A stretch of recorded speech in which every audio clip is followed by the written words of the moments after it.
enquanto que a semana passada nós tivemos e vimos que neste livro de repreensões nós encontramos repreensões direcionadas a todos nós, e hoje iremos ver repreensões direcionadas a todos, mas com uma ênfase maior com a liderança, a responsabilidade da liderança. Lembrando aos irmãos que vimos a semana passada que o pior do que ser repreendido é ser repreendido e rejeitar a repreensão, não é isso? Vimos isso a semana passada e hoje o texto não muda tanto assim, só o foco é mais na liderança. Amém? De pé como estamos, oremos ao Senhor. Pai amado, que a graça do Senhor esteja sobre nós nesta manhã, que o Senhor perdoe os nossos pecados, limpe os nossos corações e nos aperfeiçoe à imagem de Cristo. Senhor nosso, vimos diante do Senhor humildemente, agradecer pela bondade e pela misericórdia e pedir que o Senhor nos corrija e sejamos aperfeiçoados pela ação do Espírito Santo em nós, através da palavra. Com reverência diante do Senhor, oramos assim. Amém. Diz assim o texto, a palavra do Senhor, Malaquias, capítulo 2. E agora, esta advertência é para vocês, ó sacerdotes. Se vocês não derem ouvidos e não se dispuserem a honrar o meu nome, diz o Senhor dos Exércitos, lançarei maldição sobre vocês e até amaldiçoarei as suas bênçãos. Aliás, já as amaldiçoei, porque vocês não me honram de coração. Por causa de vocês eu destruirei a sua descendência, esfregarei na cara de vocês os excrementos dos animais oferecidos em sacrifício em suas festas e lançarei vocês fora com os excrementos. Então vocês saberão que fui eu que lhes fiz esta advertência para que a minha aliança com Levi fosse mantida, diz o Senhor dos Exércitos. A minha aliança com ele foi uma aliança de vida e de paz, que na verdade lhes dei para que me temesse. Ele me temeu e tremeu diante do meu nome. A verdadeira lei estava em sua boca, nenhuma falsidade achou-se em seus lábios. Ele andou comigo em paz e retidão e desviou muitos do pecado. Porque os lábios dos sacerdotes devem guardar o conhecimento e da sua boca todos esperam a instrução na lei, porque ele é mensageiro do Senhor dos Exércitos. Mas vocês se desviaram do caminho e pelo seu ensino causaram a queda de muita gente. Vocês quebraram a aliança de Levi, diz o Senhor dos Exércitos. Por isso, eu fiz que fossem desprezados e humilhados diante de todo o povo, porque vocês não seguem os meus caminhos, mas são parciais quando ensinam a lei. Não temos todos o mesmo Pai? Não fomos todos criados pelo mesmo Deus? Por que será então que quebramos a aliança do nosso antepassado, sendo infiéis uns com os outros? Judá tem sido infiel. Uma coisa repugnante foi cometida em Israel e em Jerusalém. Judá desonrou o santuário que o Senhor ama. Homens casaram-se com mulheres que adoram deuses estrangeiros. Que o Senhor lance fora das tendas de Jacó o homem que faz isso, seja ele quem for, mesmo que esteja trazendo ofertas ao Senhor dos Exércitos. A outra coisa que vocês fazem, enchem de lágrimas o altar do Senhor, choram e gemem, porque ele já não dá atenção às suas ofertas, nem as aceita com prazer. E ainda perguntam, porquê? É porque o Senhor é testemunha entre você e a mulher da sua mocidade, pois você não cumpriu a sua promessa de fidelidade, embora ela fosse a sua companheira, a mulher do seu acordo matrimonial. Não foi o Senhor que os fez um só, em corpo e em espírito, e eles lhe pertencem. E porque um só? Porque ele desejava uma descendência consagrada. Portanto, tenham cuidado, ninguém seja infiel à mulher da sua mocidade. Eu odeio o divórcio, diz o Senhor dos Exércitos, o Senhor de Israel, o Senhor Deus de Israel. E também odeio o homem que se cobre da violência como se cobre de roupa, diz o Senhor dos Exércitos. Por isso, tenham bom senso, não sejam infiéis. Vocês têm cansado o Senhor com as suas palavras. Como o temos cansado? Vocês ainda perguntam.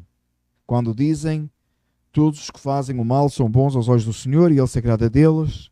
E também quando perguntam, onde está o Deus de justiça? Oremos outra vez. Pai, Tem misericórdia de nós e nos instrui, te pedimos em nome de Jesus. Amém. Uns podem ficar sentados, amém? Claramente o texto aqui é uma advertência especial para os sacerdotes. Duas interpretações nós podemos dar à palavra sacerdote aqui. Aquele sentido geral, que todos hoje temos, através de Cristo, acesso ao Santo dos Santos, amém? Temos acesso ao trono, à presença de Deus. Cada um de nós não precisamos que um represente o povo. Por outro lado, fala aqui claramente da tribo com quem Deus tinha, da forma que apresenta aqueles que, vindo da tribo do Levi, tinham como função o sacerdócio. Então está a falar para a liderança da igreja de uma forma mais específica e de uma forma geral para todos nós. Para aqueles que estão liderando na casa do Senhor, esta palavra é direta, e para os outros é de aplicação, esperando e colaborando para que a liderança da igreja seja isto que está escrito. Amém? Estamos estudando a videira e a treliça e é muito claro o papel da igreja em todos, como todos, colaboram para que a liderança, para que a igreja seja igreja. Amém? Versículo 1, é isso mesmo. Agora esta advertência é para vocês, aos sacerdotes. Versículo 2. Se vocês não derem ouvidos e não se dispuserem a honrar o meu nome, diz o Senhor dos Exércitos, lançarei maldição sobre vocês e até amaldiçoarei as suas bênçãos. Aliás, diz o texto, já as amaldiçoei, diz o Senhor, porque eles não honraram de coração. A bênção que se torna em maldição. A ira do Senhor sobre aqueles que não se dispõem a honrar o nome dele. E nós olhamos para o texto e dizemos assim: por certo, você conhece muito falso profeta, muito falso ensinador, que falando no nome do Senhor e usando o nome do Senhor não tem como objetivo honrar a Deus. Não pregam para a glória de Deus, não pregam para que Deus seja exaltado. É claro, é fácil de apontar o dedo nos outros. Difícil é nós olharmos para o texto e analisarmos a nossa vida e percebermos que a bênção do Senhor vem sobre nós, e não estamos a falar aqui de bênção física ou material, embora também possa ser, mas acima de tudo, como a semana passada falámos, espiritual, para aquele que honra a Deus e se dispõe de coração a honrar a Deus. Fica difícil para nós entendermos que em nossa carnalidade podemos dispor o nosso coração para honrar a Deus. Aliás, não fica difícil, é impossível. É claro que o texto está a falar para aquele que está em Cristo Jesus, para aquele que é a habitação do Espírito Santo. Está a falar para o salvo, está a falar para o povo de Deus, à semelhança do texto da semana passada, está a falar para os salvos. Aqueles que, sendo a habitação do Espírito Santo, podem e devem e têm de dispor o coração para honrar a Deus. Jamais tente fazer por si próprio. Você não consegue. Muitos tentam fazer por eles próprios e acabam se frustrando e jamais conseguirem. Entenda, meu amado irmão e minha amada irmã, que você precisa da ação do Espírito Santo na sua vida para que você coloque Deus em primeiro lugar e honre o Senhor e se disponha e se volte para Ele. Nosso maior erro é quando tentamos fazer por nós próprios. Versículo 3: por causa de vocês eu destruirei a sua descendência. Esfregarei na cara de vocês os excrementos dos animais oferecidos. Todo mundo entendeu? Não preciso de reforçar muito o texto aqui, bem? Por certo, você não quer que seja esfregado na sua cara o excremento. Preciso explicar mais o que é. E diz o texto que o Senhor lançará fora aquele que traz a oferta e não dispõe do seu coração para o Senhor, juntamente com o excremento do animal que é esfregado na face daquele que assim age.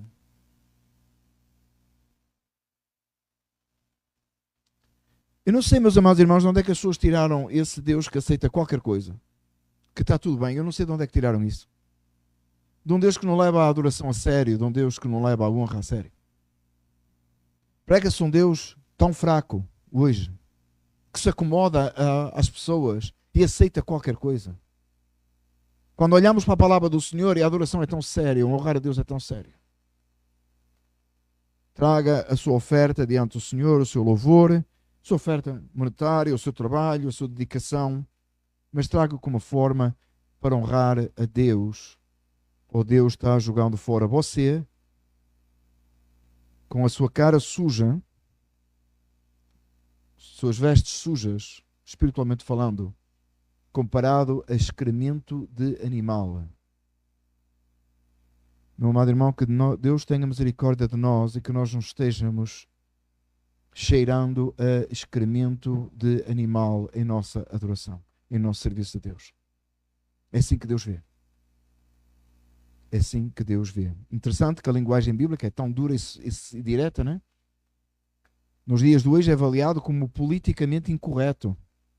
Se pode dizer essas coisas? É a palavra de Deus que o diz. Assim é.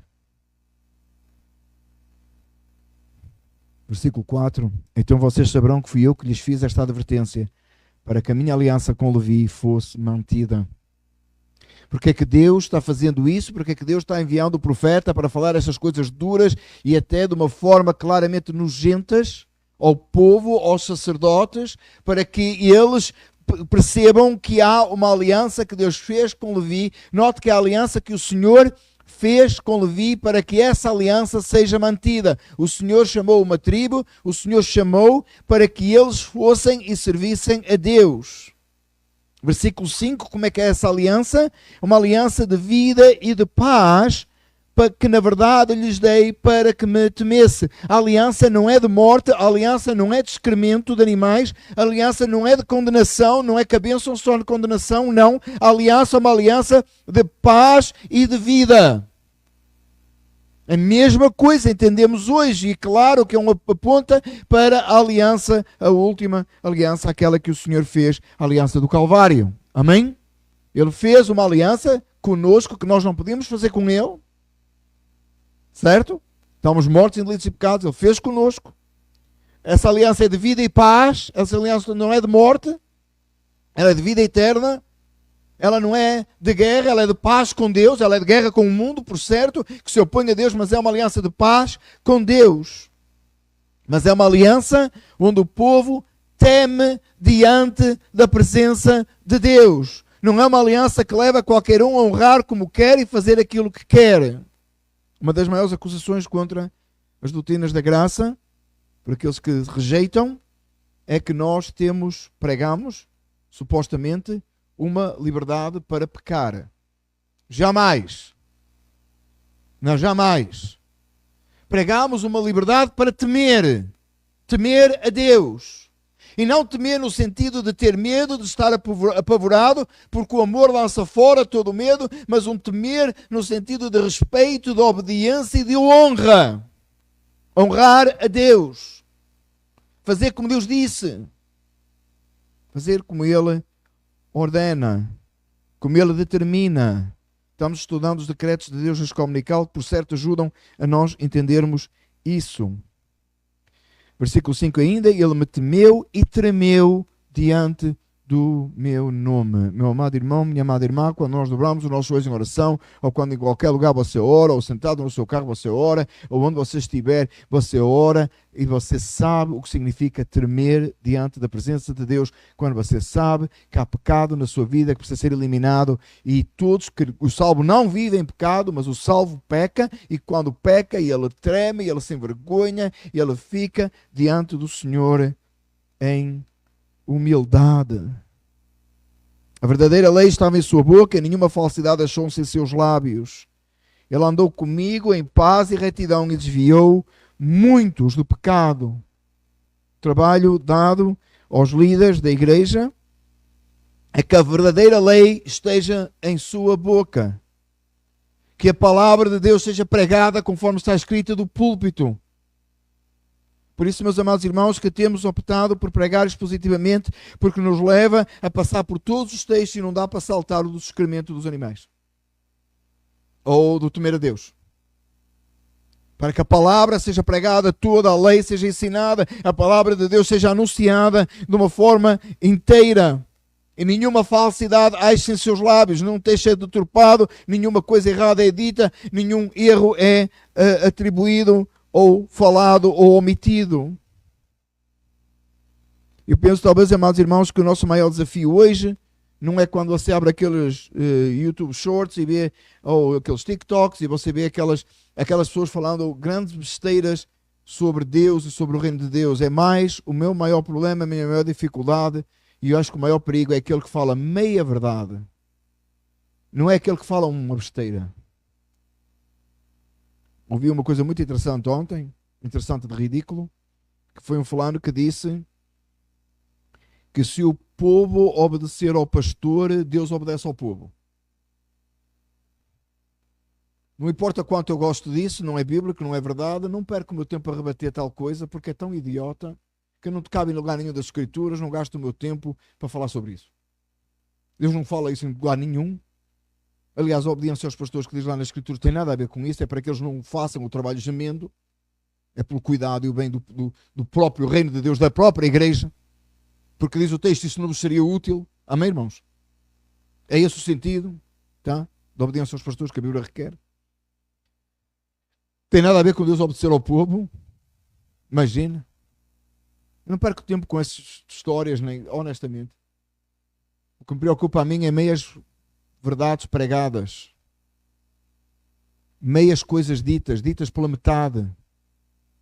Coisas que não são completo evangelho, nem é para cá, nem é para lá. Não dá para dizer que é mentira, mas definitivamente não é verdade completa. E esse é o problema das pregações de hoje. Um evangelho que prega a cruz, mas não prega sepulcro vazio. Um evangelho que prega a salvação, mas não prega a santidade. Esse é o meu problema. Com meias coisas pregadas. Falsidade. Não, os líderes da igreja foram chamados para falar a verdade. Ele andou comigo em paz e retidão e desviou muitos do pecado. É papel dos líderes da igreja desviarem o povo do pecado. Deve ser fácil. Você deve imaginar. Deve ser fácil. Chegar a alguém que está vivendo uma vida de pecado ou que está cometendo um pecado e dizer-lhe, não faça isso, Deus não se agrada.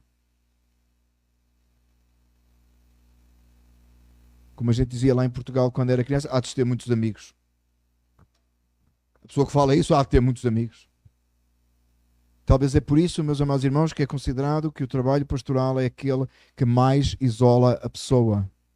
O pastor é aquele que está rodeado com mais gente e está mais sozinho. Em todos os aspectos. Não estou a dizer isto a me queixar, irmãos, é o chamado. Amém? Vem com o chamado. É o package, vem no package.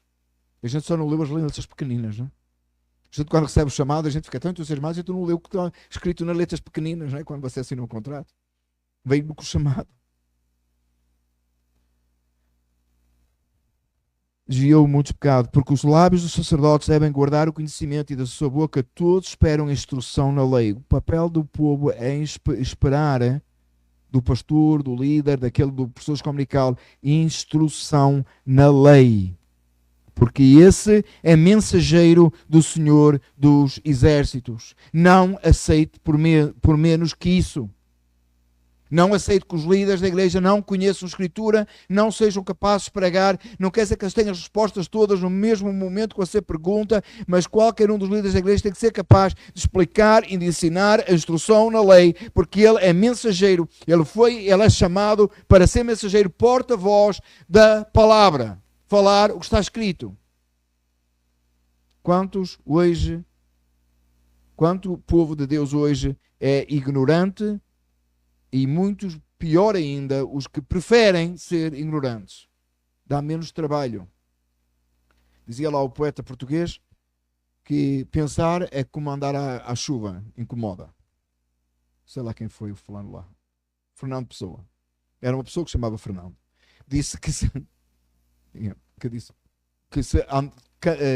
pensar é como andar à chuva, incomoda. Sabe quando você está a andar à chuva e começa a incomodar? Pensar é isso. Meus amados irmãos, tem tanta aplicação hoje. Não, por favor, não é um versículo bíblico, nem foi um teólogo que disse, tá? Por favor, não sei daqui. O Charles Spurgeon disse, ou Paulo disse, falei nada disso. Ou o poeta português. Mas a verdade, meus amados irmãos, é que nós vemos isso hoje. O povo não quer aprender, não quer ler, não quer conhecer mais, porque já sabe o suficiente. Porque quanto mais souber, mais difícil fica. E é verdade, irmãos. Claro que é. Claro que é. Mas se vocês se desviarem do caminho, versículo 8, e pelo seu ensino causaram a queda de muita gente, vocês quebram a aliança de Levi, diz o Senhor dos Exércitos. Se os sacerdotes, os líderes da igreja, os pastores se desviarem do caminho e pelo seu ensino causarem a queda, quebram a aliança. Sério, meus amados irmãos, é muito sério. Por isso eu lhes disse que fossem desprezados e humilhados. Por isso eu fiz que fossem desprezados e humilhados diante do meu povo, porque vocês não seguem os meus caminhos, mas são parciais quando ensinam a lei. Mais uma vez, no texto, e vemos pelo texto, aquela parcialidade, aquela coisa que não dá, não repreende, deixa para lá, não corrige. Vamos ver o que é que dá, vamos esperar mais um tempo, mas não vamos mexer nisso porque é muito complicado. As pessoas vão ficar muito ofendidas. Não vamos mexer muito. Se a gente mexer, vai ter problema. Às vezes vai ter problema no dízimo, vai ter problema nas finanças da igreja, porque vai mexer com gente que são intocáveis. Não existe tal coisa, irmãos, na Escritura. Não existe tal coisa. O resultado de quem fez isso foi desprezado e humilhado diante do povo pelo próprio Deus. Não temos todos o mesmo Pai, não fomos todos criados pelo mesmo Deus, porque será então que quebramos a aliança dos nossos antepassados, sendo infiéis uns aos outros. Meus amados irmãos, este texto é extremamente importante, este versículo. Parece que passa assim de leve. Não temos todos o mesmo Pai, não está a falar ímpios e salvos, óbvio. Nem todos são filhos de Deus. Amém? Todos são criatura de Deus, mas nem todos são filhos de Deus. Aliás, essa é a expressão mais ridícula, não é? Somos todos filhos de Deus. Não somos. Não somos. Cristo morreu por aqueles que hão de ser salvos e que foram salvos. Amém? Esses são os filhos.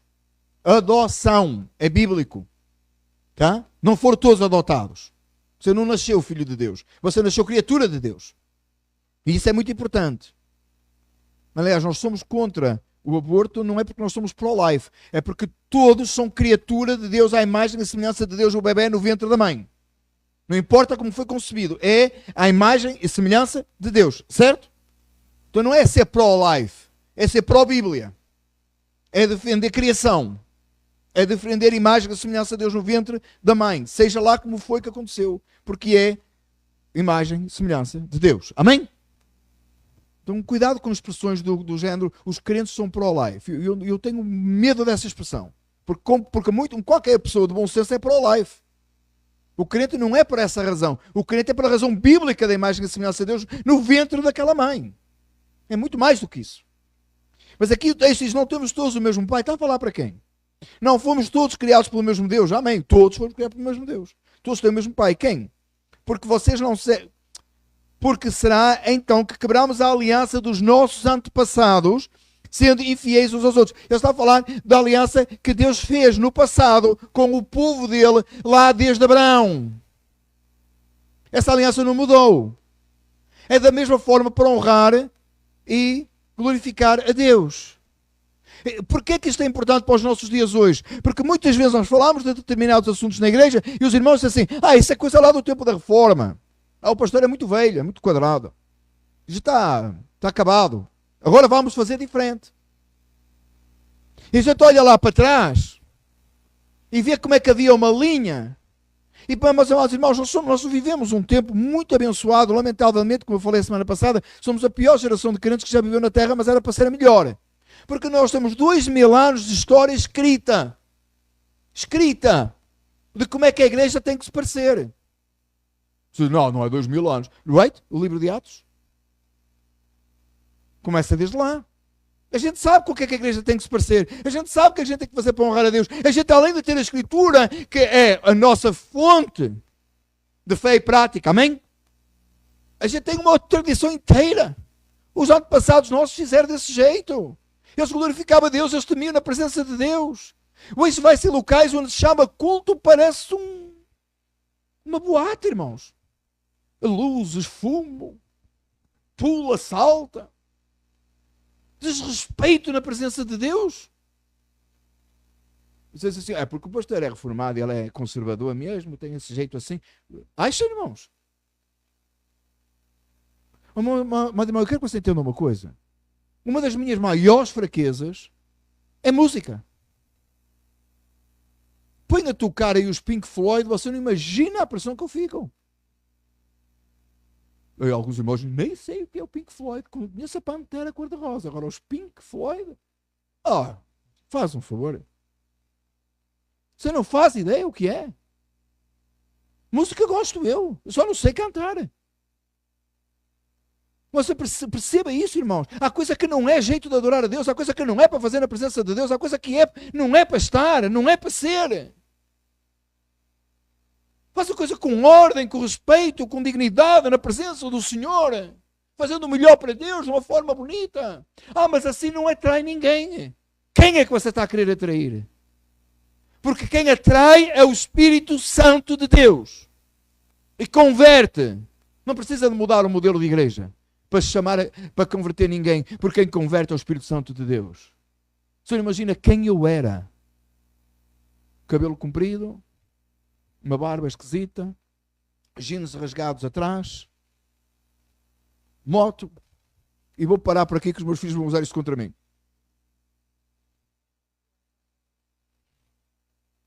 Não devia ter dito nada disto.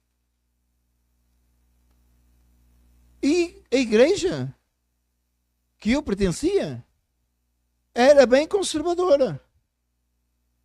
Era bem conservadora. Uma vez eu estava eu estava muito novo no ministério, houve uma reunião do ministério e a discussão era calças e saias para a senhora. Eu era muito novo no ministério, muito novo. A discussão era calças e saias para a senhora. E um pastor disse assim, eu tenho umas pessoas para batizar, umas jovens, mas se a gente não abolir aí a saia, eu não vou poder batizar porque elas não querem. E eu estava muito novo no ministério, houve muito verde no ministério. Eu tive que fazer a pergunta, né? Claro que ninguém gostou. O neófito. Aliás, eu chamava-me neófito. Havia um que me chamava neófito de propósito. Eu sabia que não era tão brincadeira assim. Neófito é inexperiente na Bíblia, né?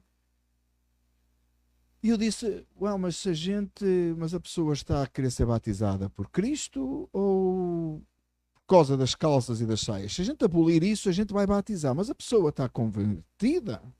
A pessoa não é capaz de trocar as calças por uma saia para poder pertencer à igreja, que a gente tem que abolir isso para que a pessoa seja batizada. Eu disse, uma coisa é a igreja ter uma reunião sobre isso e determinar por uma razão qualquer que alguma coisa possa mudar, mas mudar, a pessoa está impondo, a pessoa não é nem membro da igreja, mas está impondo à igreja uma vestimenta para ser batizada, quer dizer que se a gente não mudar, a pessoa não é batizada. Então que conversão é essa? Você não entende, irmão. Um dia você vai entender. Até hoje não entendo. Já passaram uns 17, 18 anos. Até hoje não entendo. Continuo ignorante, continuo neófito, se você quiser. Meu amado irmão, a palavra do Senhor para não desviar os marcos antigos.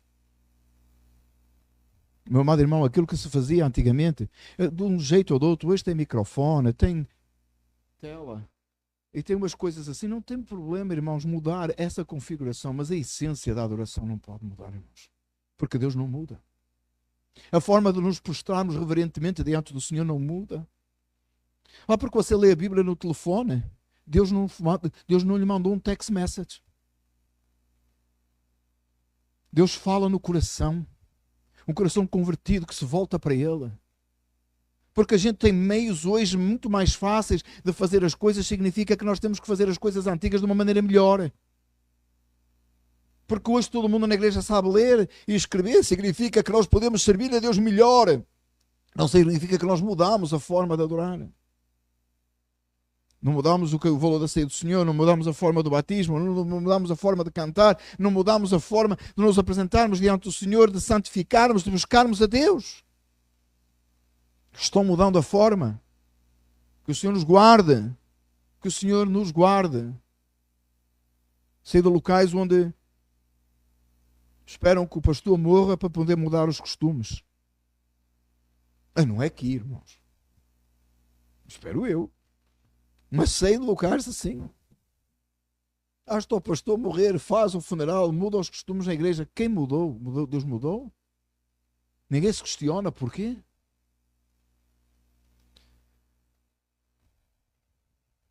Judá tem sido infiel, uma coisa repugnante foi cometida em Israel, em Jerusalém. Judá desonrou o santuário que o Senhor ama. Homens casaram-se com mulheres que adoram deuses estrangeiros. Casamentos mistos. Meus amados irmãos, não é só para a liderança da igreja, é claro que pior ainda. Mas casamentos mistos. Ajuntamento com quem não é crente. Meu amado irmão, gosto tanto daquela expressão, que também não está na Bíblia. Também não foi um poeta português, nem foi um reformador. Mas que eu ouvi por aí. Casou com a filha do diabo, tem Satanás por sogro. Posso ser mais explícito? Casou com o filho do diabo, tem Satanás por sogro. Cuidado, quem você está trazendo para dentro da sua casa, para a sua família. Não importa que a pessoa seja uma boa pessoa, primeiro não é, nem você é. O bom de ser reformado é esse, é que o Saulo, ele, como sabe que ele não é uma boa pessoa, ele precisa de se juntar, casar com alguém que está em Cristo. Porquê? Porque ele sabe que é uma má pessoa e sabe que vai casar com uma pessoa má. Mas em Cristo, as coisas são conciliadas, meu amado irmão. É o único jeito. É por isso que o crente tem que casar com o crente. Ele vai ser, ele está trazendo abominação para dentro da sua casa.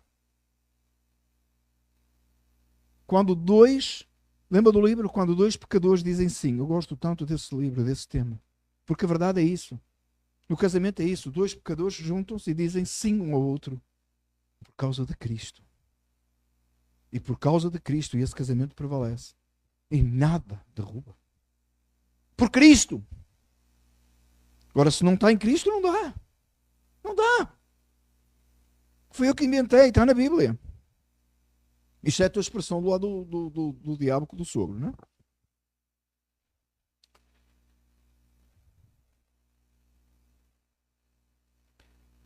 Homens casaram-se com mulheres que adoram deuses estrangeiros. Que o Senhor lance fora das tendas de Jacó o homem que faz isso. Seja ele quem for, mesmo que esteja trazendo ao Senhor dos exércitos. Mesmo que seja o maior dizimista da igreja. Mesmo que seja aquele que trabalha mais na igreja. Mesmo que seja quem for. É posto fora. É uma coisa repugnante. Foi desonrado o santuário. Está na Bíblia, irmãos. Eu só estou a ler o texto. Aliás, Malaquias é difícil de pregar pela dureza, mas é fácil de pregar pela interpretação, porque não tem que interpretar nada. Está tudo lá. Não podia ser mais explícito. E então as figuras são fantásticas. Excremento de animal esfregado na cara do tal que vem trazer a oferta, mas não honra a Deus. É tão difícil assim, afinal. Difícil é a dureza. Há outra coisa que vocês fazem. Versículo 13. Enchem de lágrimas o altar do Senhor, choram e gemem, porque Ele já não dá atenção às suas ofertas, nem aceita com prazer. Meu amado irmão, depois vimos para a presença do Senhor. Quantos de nós, já aconteceu isso a todos nós? Eu não creio que tenha ninguém aqui que pode dizer que nunca aconteceu. Você vem à presença do Senhor, você chora, geme, não sente a presença de Deus, está tão difícil, está tão duro, está a dificuldade espiritual, não consegue vencer a tentação. Porquê? Ainda pergunta, Senhor, porquê? Versículo 14. Olha a resposta, é porque o Senhor é testemunha entre você e a mulher da sua mocidade, pois você não cumpriu a sua promessa de fidelidade para que ela fosse a sua companheira, a mulher do seu acordo matrimonial, por causa de pecado, seja este ou outro, coisa que nós não limpamos da nossa vida ainda, coisa que nós não fizemos. No caso aqui é claramente a infidelidade, mas quantas vezes chegamos à presença do Senhor e oramos e falamos e parece que nada está a acontecer, parece que os céus ficaram de bronze, parece que o Senhor não nos ouve. E não é que a resposta do Senhor é sempre sim, e não é que a resposta do Senhor é sempre o que a gente quer. O povo não estava sendo fiel à mulher do seu acordo matrimonial, os próprios sacerdotes. Não foi o Senhor que os fez um só. Em corpo e em espírito lhe pertencem. E por que um só? porque ele desejava a sua descendência consagrada. Portanto, tenham cuidado, ninguém seja infiel à mulher da sua mocidade. Não é a sua mulher moça, é a mulher da mocidade, tá? Não é com o outro, não é? A mulher tinha 40, ele trocou por 2 de 20, dá no mesmo. É a fidelidade. Para que a descendência seja consagrada. E não há crente hoje que acha que os filhos da aliança não quer dizer nada. Quer. Um pai e uma mãe em Cristo, fiéis um ao outro, gerando filhos para que Deus seja glorificado neles. É na casa. Ah, mas não dá, pastor, o amor acabou, você não entendeu. Não dá mais. Já não funciona. A química não funciona. Não venha com essa conversa para mim, que eu fui mesmo mal. Quando eu tinha física e química na escola, eu era mau aluno. Eu não entendo o que você está a dizer. Não, o amor acabou. Eu não... O amor, Deus é amor? Deus acabou? Não, ele é eterno. Não, você não está a entender. É que tem um problema lá em casa. E a gente não se entende. Tem um problema lá em casa, a gente não se entende. Isso aí é o problema. Você acabou de dizer, tem um problema lá em casa e a gente lá não se entende. Tem que resolver. Quer ajuda? Vamos ajudar. Você sabe que a maior parte das vezes que eu fiz aconselhamento para casais, os casais desistiram.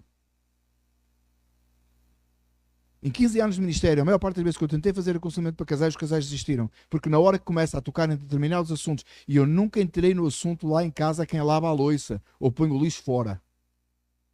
Começa-se a falar em determinados assuntos que o marido e a mulher têm que ser básicos. Básicos. Você tem que morrer pela sua esposa. A esposa bate palmas. Você tem que ser submissa ao seu marido. O marido bate palmas. Explica um pouquinho o que é. Não precisa mais, pastor, a gente já está bem. 15 anos, a maioria das vezes foi assim.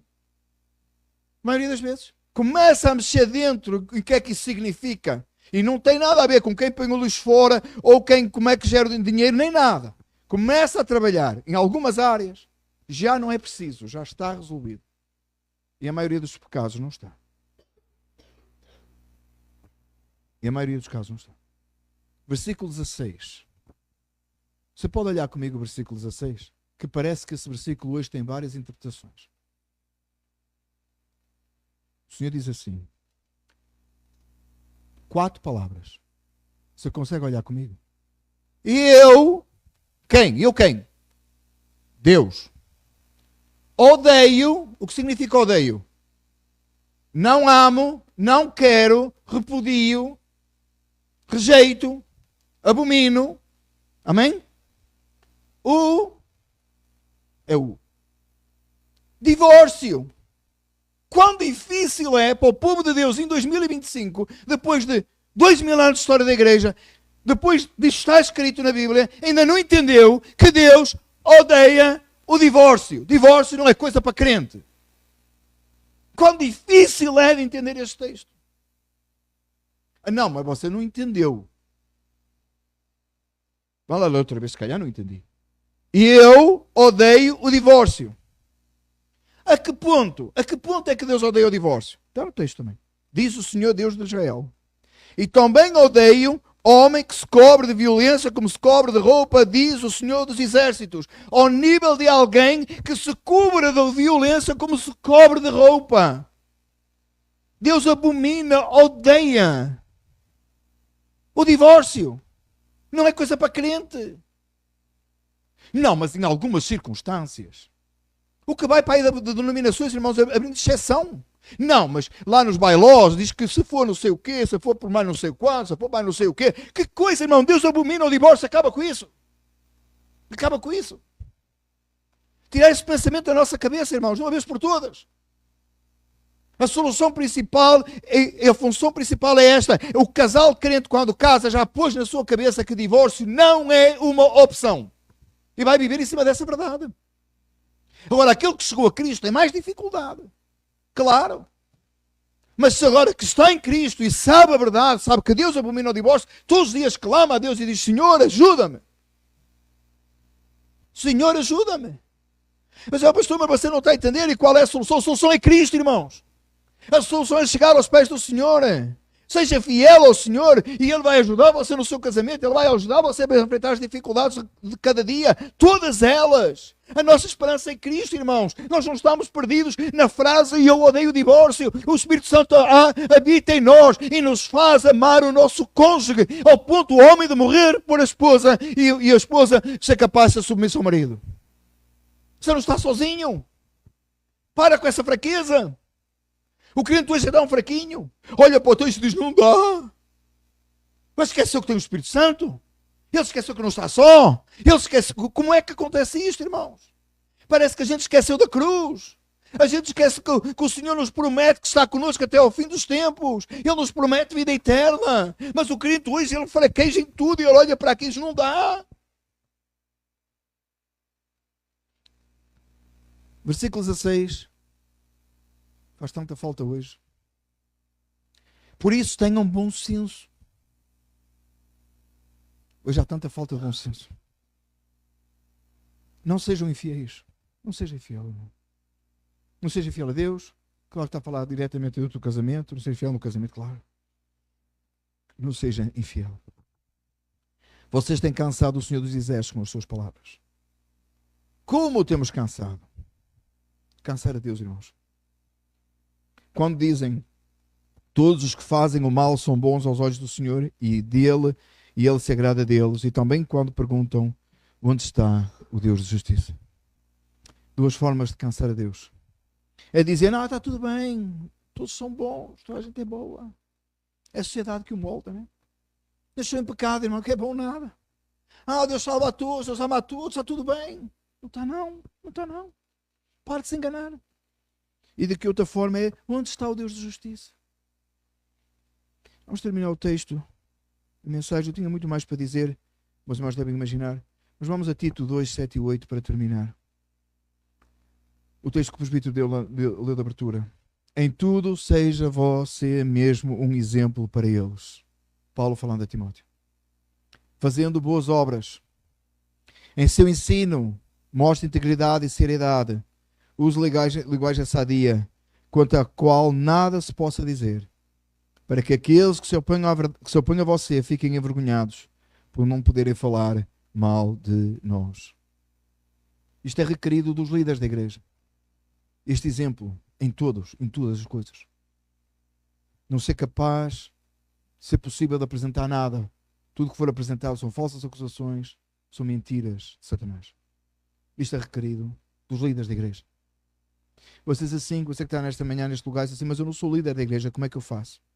Todas estas palavras que foram ditas aos líderes são para você aplicar na sua vida, com o acréscimo de que é seu papel zelar para que os líderes da igreja sejam assim. É seu papel orar por eles. E é seu papel apoiar e estar do lado deles. E é seu papel até chamar a atenção deles. Com reverência, com respeito, mas chamar a atenção deles para que sejam assim. Irmãos, o texto seria impossível de ser cumprido em nossas vidas. O texto é duro demais. Se você achou o texto duro demais, você está a esquecer de um fator que eu já falei antes, mas quero terminar lembrando-lhe disso. Você está esquecendo que o Espírito Santo habita em si. Você está esquecendo que em Cristo você pode todas as coisas. Você está esquecendo que Deus te chamou com propósito de revelar a glória dele ao mundo. E Ele não deixará isso cair por terra. Chegue-se para Cristo hoje. Chegue-se para o Senhor hoje. Clama a Deus. Não ignore o que a palavra do Senhor ensina. Não ignore a repreensão do Senhor, mas aproxime-se dele. Porque Ele ama e cuida daqueles que em humildade se aproximam dele para o servirem. Que Deus seja